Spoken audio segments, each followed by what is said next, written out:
Oh, I'm a stooge. So my stooginess for Meze began when, in 2020, everyone's locked down. That's when I started playing with headphones. It's actually when I was able to get into it because, we're all locked in our house at the time. And a friend of mine showed me the Empyreans and just said, dude, look at these things. And I was just like, my gosh, they look like they're from a Dwemer ruin in Skyrim. I reached out and I remember I couldn't believe it when the Mad Lads actually did it. I've had these this entire time and boy, have I been dragging them about. Look at the dent. Can you see the dent?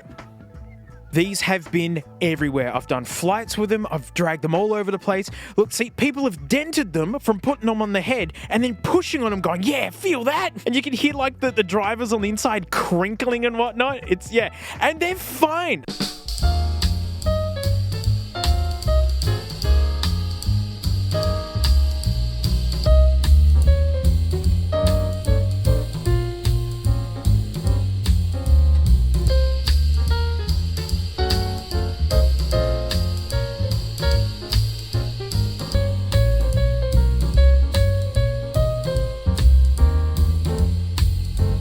I still think these are the most gorgeous headphones ever made. It's the copper, it's the black, it's the leather, it's the carbon fiber, it's the ginormous ear cups. Like, they are cavernous. Look, it's the size of one house brick. That's crazy. So the thing about these headphones is that these are an absolute maniacal luxury. I mean, to set the stage, Meze's offered me, no money for this video. And to prove that, I'm going to step right out and say, mate, if you're looking for great sound quality and an amazing audiophile critical listening experience, AKG K52s and a set of eye blinders, under 50 bucks, boom, you're gonna have such a good time. It's like, if headphones were cars, most people just need a regular hatchback crossover thing, right? With roof racks and a tow bar, and you can do 90% of stuff with that. And if this was an episode of Top Gear, like back in the glory days, as enthusiasts, we're glad that it exists, because it's just fun. And just the decadence of the design of this thing, handmade in Romania, to bogan Aussies around here, that is some of the most exotic stuff people can imagine. I mean, it's not just the decadent look of them that makes them so expensive. This thing's power move is just how comfortable they are. You just want them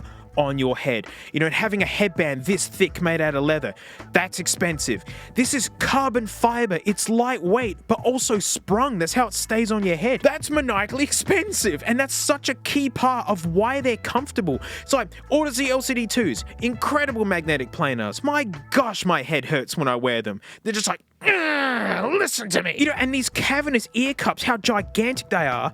The fact they're still reasonably lightweight on the head for what they are. It's magic. And it's from using really amazing and expensive materials. The title of this video is that I feared this. I feared this video because these still dazzle me. They have their hang-ups in the really hardcore audiophile scene. They say that, they're quite bassy. They're a bit fun. I happily drive these straight out of my Steam Deck and they smash. And the extra bass, it's like, man, Space Marine 2 was so much fun out of this. That extra bass is fun, but I totally get where people are coming from, where it's that ultra crisp fidelity bit can start to get lost a little bit. Privately and secretly, I do have a set of Herder 800Ss. It's like the Herder 600's grandson, and boys, he got tricks. They're like looking into one of those like infinity mirrors, where it just looks like it goes in forever. That's what they feel like to wear in terms of but they have bugger all bass, very little. And nearly anyone I've wrapped headphones over always preferred these. Why am I dreading this? I'm incredibly happy with these headphones, and somehow I have to find out how did they improve them. These are the Empyrean MKIIs. Meze have done the Elites, which was like a bit of a retune of the Empyreans, because the original Empyreans go back to 2018. So as they're working on them, they've been tweaking them, and they've always sold the original Empyreans alongside, but no longer. These are gone. These are the Empyreans now. Another power play, and I really mean this, and it's the reason why I love dragging these around and showing them to as many people as possible. They give you an incredible hard case. I mean, it is actually much smaller, even though it's taking up my entire tiny set here. It's smaller, you fit less in it, but it's more cleverly packed for how much stuff you're actually going to bring around. hard flight case. Not made of metal, mind you, but oi, the Herder 800Ss did not come with a case. And again, it's just decadently decorated, like very subtle with the black. I do prefer the bronze. I'm a sucker for that, but I can see why people would probably prefer this. The ear cups are nowhere near as deep, but it's the same shape that we all love. And underneath here, it's the same style driver that they've been using, which is this incredible magnetic planar driver. It's an incredibly thin piece of plastic that just reacts to like the traces that are on it, and it's got that swirly circle spot, which is where your ear hole is. It's magic. The development that's gone into this. Same carbon fiber, same headband, same style ear cups. That means it's exactly as comfortable as before. Oh my gosh, we gotta do it. We actually have to do it. We gotta compare these to the old ones, and gosh, I swear we're gonna be getting out of the realm of what the ears can give us, right? Because we're getting into stuff that you start feeling rather than actually hearing, and this isn't exactly the most expensive ears on a stand you can get. You can spend like 50 grand on an ear recording whatever device. But anyway, we're gonna do it, and then I'm gonna have to start describing things.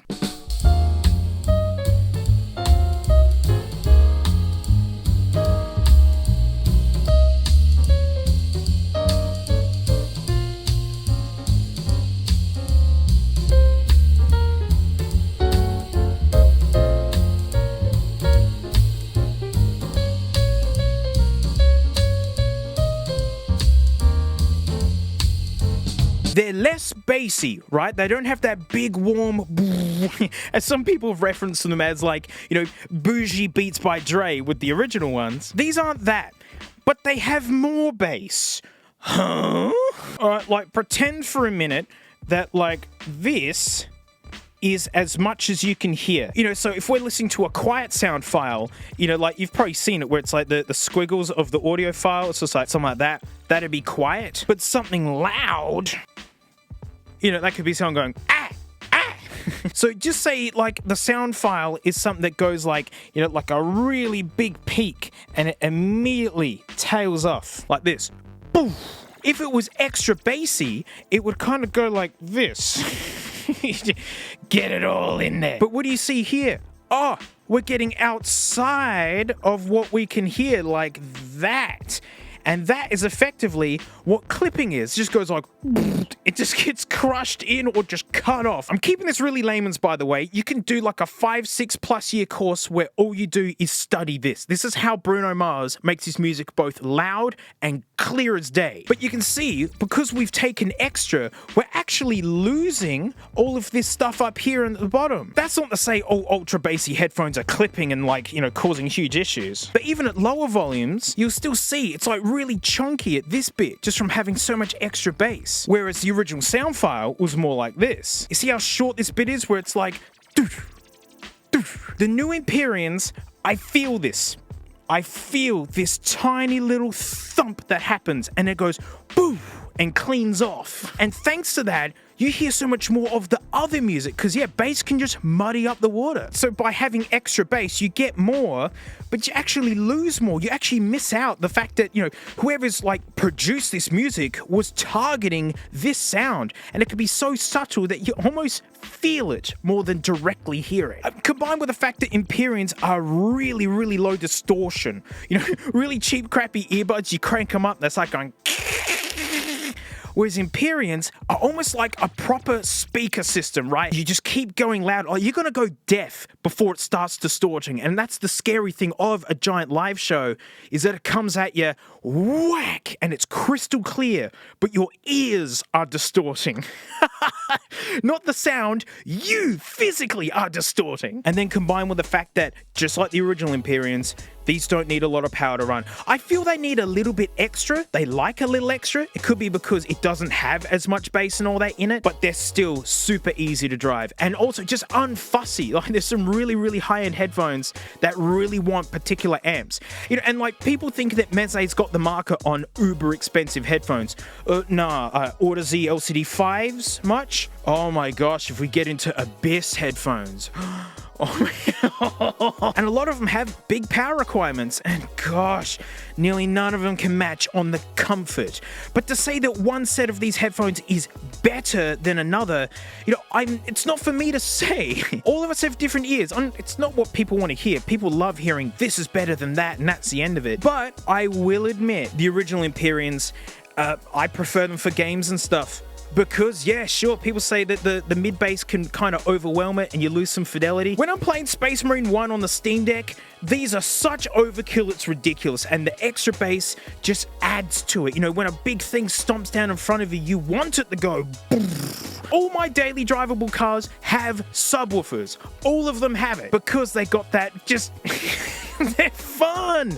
They're so fun. But that said, if I wanted to bring headphones to a friend's place and I want to light them up, because I've got a lot of musician friends who are listening for stuff out of their music and I love getting their reaction, the Mark IIs all day. Because they're all about fidelity. It's just this leveling up from Meze. It doesn't have big crazy bass, but it's got that precise bass, which is something else. And also, those of you who are looking for bass when you're shopping for headphones, look for music with bass in it. Don't put on the best of the Eagles and crank the bass and be like, duh, it sounds bad.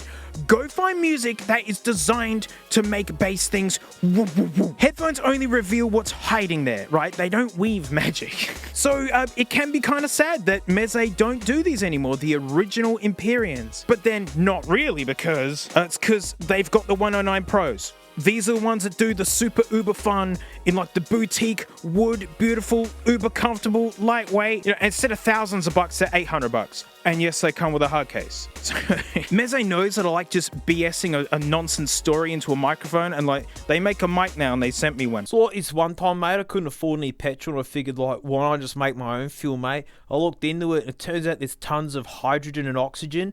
And they're super flammable on their own, mate. And I figured they'd be ultra flammable mixed together. So I actually did it. I actually mixed it together, mate. And it made this clear liquid. It was super ominous, mate. Didn't have any smell. But I wasn't going to dump it in my own Commodore, mate. So I put it in Dad's Falcon. And it immediately stopped and blew a hole in the motor. And I'm pretty sure Dad's trying to send me to jail. That sounds great. Oh, it's metal. The whole I've actually been doing a bit of testing where this might turn into my garbage time microphone for my car channel. Because out in the warehouse, it's super echoey. This thing just kills it. Oh, gosh. If you want to hear the recording of the 108 Pros and the Elites as well, I've made sure to record all these.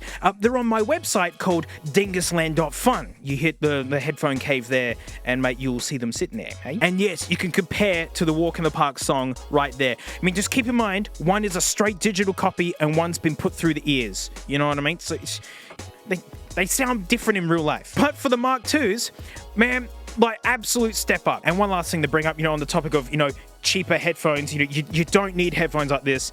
Seems Meze agrees because, I'm getting no kickbacks from this, but the code DANG20 on their website, you can get their classics and the Neos, right? And they'll take 20% off just because you watch this video. That's literally it. And they got 10% off already at the moment, so it's literally 30% off should you want to get some of their 99 classics. And yes, the incredibly cromulent microphone works with those. So thank you, Meze, for letting me try these absolutely decadent headphones, Pagani Zondas of the headphone world. They're going to take their place as the headphones that just make my friends' jaws drop and they go, I can't believe it. Space Marine 2 is going to sound so good. And that's it. Thanks so much for watching, really. Watching all the way through the video, mate. I really, really do appreciate it. Don't forget to hit up the Dingus Land, mate. That's where, I put up a whole bunch of free stuff from the cymbals and headphones. There's even the biggest game of Snake called Frank there. It's impossible to play. It's my favorite. Shoot, thanks to my floaties. You guys really take the pressure off of, having to create uber viral stuff. I got extras up there. I've been listening to CDs, mate, and up there already is Australian national anthems. Unofficial, and Golden Pan Flute favorites. So that's $2.80 a month, the cheapest I can do it. So, thank you so much. And, mate, I'll smell you all next time.